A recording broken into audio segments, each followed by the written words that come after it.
Hi! Welcome back to AI Hub.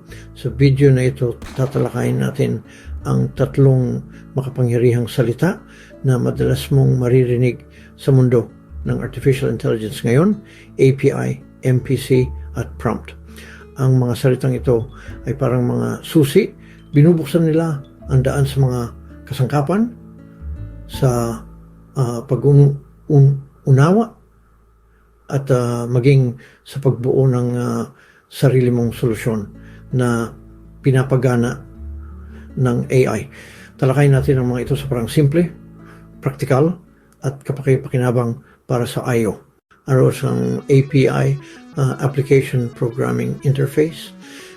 Isip mo na nasa isang restaurant ka, umupo ka, binuksan ang menu, at pinili mo ang gusto mong kainin.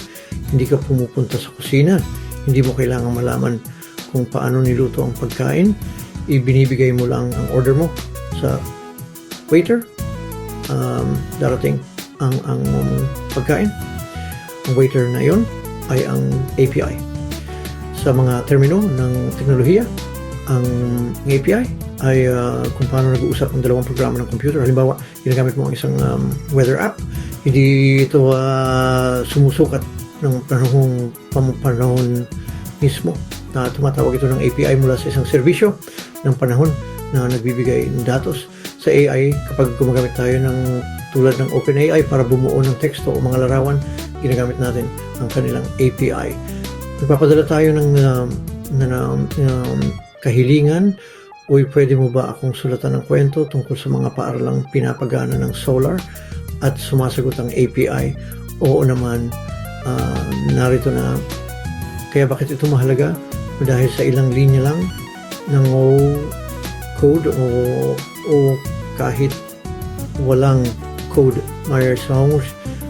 maaari kang kumonekta sa isang makapangyarihang bagay. Ang mga AI, API ay nagbibigay sa iyo ng mga superpower. Hindi mo kailangan buuin ang utak. Sasabihin mo lang kung ano ang gusto mo at sasagot ito. It's a ritual. Sa AI Hub, ginagamit namin ang mga API para bumuo ng mga tanong sa pagsusulit, suriin ang iyong mga sagot, at maging isalaysay ang iyong mga aralin. Ano ang MPC? Minimum Path to Completion. Ngayon, yung MPC, isang bagay na inimbento at ginagamit namin dito sa AI Hub. Ito ay nangangahulugang minimum path to completion. Ano ang ibig sabihin niyan?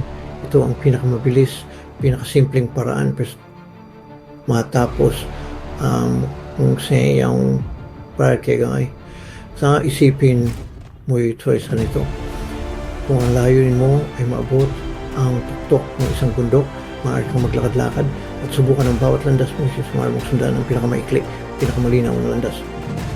Sa mundo ng pag-aaral ng change ng AI at pagbuo ng app, mahalaga ang oras. Ginagamit namin ang MPC para tanggalin ang kalat.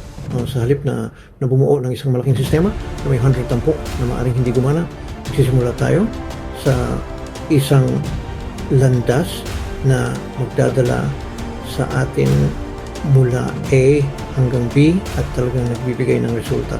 Sa halip na bumuo ng isang buong paaralan, nagsisimula tayo sa isang solar panel, isang router, at isang poster na may QR code.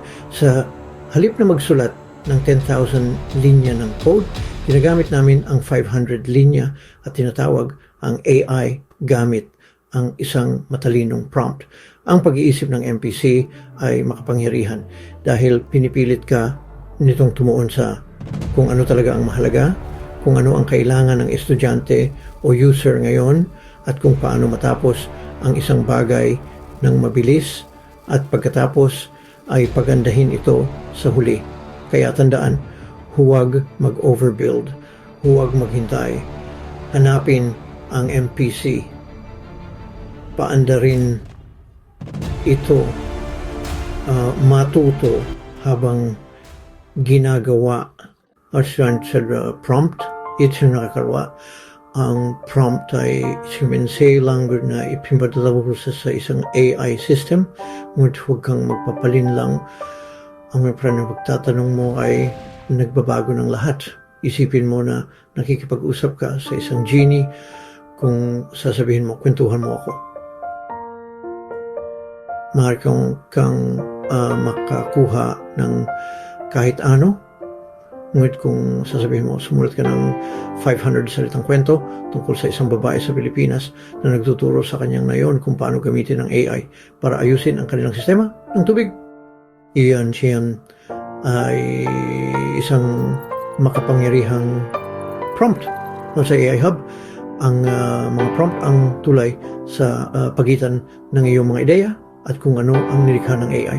Ginagamit namin ang mga ito para bumuo ng mga tanong mula sa isang video transcript, suriin ang mga score sa pagsusulit, isalin ang mga aralin sa Filipino, o maging coach ng mga estudyante gamit ang Socratic method. Narito ang isang tip. Ang isang mahusay na prompt ay karaniwang sumasagot sa 4 na tanong. Ano ang gusto mo? Gaano kahaba o anong format? Anong tono o antas? May mga halimbawa ba? Ang mga prompt ay parang mga spell sa isang mahiwagang libro. Hindi mo kailangang mag-code, kailangan mo lang maging malinaw, mapag-isip at tiyak. Magsama-samahin natin ang lahat. Isipin mo na gusto mong bumuo ng isang app na tumutulong sa mga magsasaka na malaman kung kailan magtatanim ng mga pananim batay sa panahon. Gumagamit ka ng Weather API para makakuha ng real-time na forecast. Tinukoy mo ang iyong MPC, isang simpleng text box kung saan nagtatype ang isang magsasaka ng kanilang lokasyon at nakakakuha ng payo. Sumulat ka ng prompt.